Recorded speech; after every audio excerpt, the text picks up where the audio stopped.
Hello, it's Gary from BlueFur, and it's week 23 of the ThinkFitness Challenge. Last week I was away on vacation, so I didn't make an update for week 22. For this week, I weighed in, and I'm down 101 pounds since starting the challenge. That's a phenomenal feat, and with a few weeks left, I'm sure that I will finish where I want to be in the challenge, and I'm about 15 pounds from achieving my dream goal. So I'm working towards that in the last couple weeks here to see if I can achieve my dream goal. This week what I've been doing differently is I've actually shifted my focus from doing resistance training on the treadmill over a long period of time to doing more high intense cardio. So for example, I've been doing jumping from step to step using 2 feet, so like a lunge, like a jump or a leap, and then jumping back down and doing that as many times as I can within a 45-minute period, taking a 15-second break, and then doing that for a consistency of 15 minutes.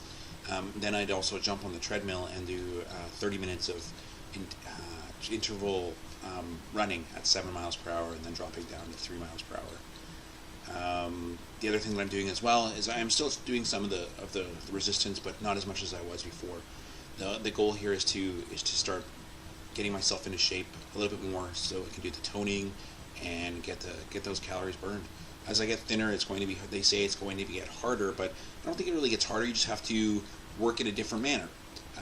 It was easier when I was 336 pounds to just get on the treadmill, set it even at 1, maybe 2 miles per hour, and burn a lot of calories. But now that I do it, I've got to find other ways. Now that I'm down 101 pounds since then, I have lots of things that I have to do differently. So that's what I'm doing. I'm finding those ways to do it. Diet, I'm not on any crazy diet this week. I've actually decided to no longer do 6 meals a day. It's actually really expensive to do 6 meals a day, and so what I've tried to do is I've moved to 3 common sense meals a day, and my weight loss has still been there, and for me it's not much different. I don't see a difference in my metabolism, I don't see a difference in my energy level, and so for me I'm just going to stick with my 3 meals a day, which makes more sense to me. Last week I asked what your motivation is, and I got lots of great responses from people what their motivation is. I never talked about what my motivation is and how I motivate myself to get up every day and exercise and lose weight. A lot of people might think that there's a $1,000 prize at the end of the challenge, but really that isn't my motivation.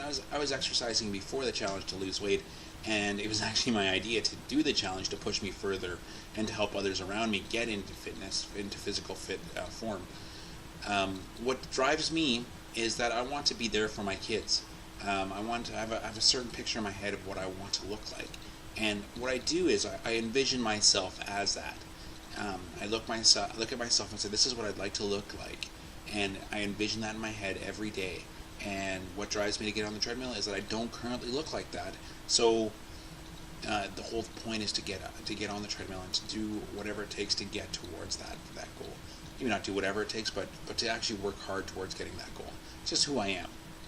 So thank you everyone for your submissions. This week's question is, when you work out, if you work out, do you track your heart rate? If you do you track it? Do you try to keep your heart rate within the fat burning zone? If you're not sure what that is, you should look it up. Or do you keep your heart rate in the aerobic zone? And if you do one or the other, why, and why not the other one? So I'm curious this week to where do you keep your heart rate when you work out, and why? So if you can post that down below, or post it as a video response, then that'd be great. That's it for this week. If you have any questions or comments, feel free to post them down below or catch me on Twitter. See you next week.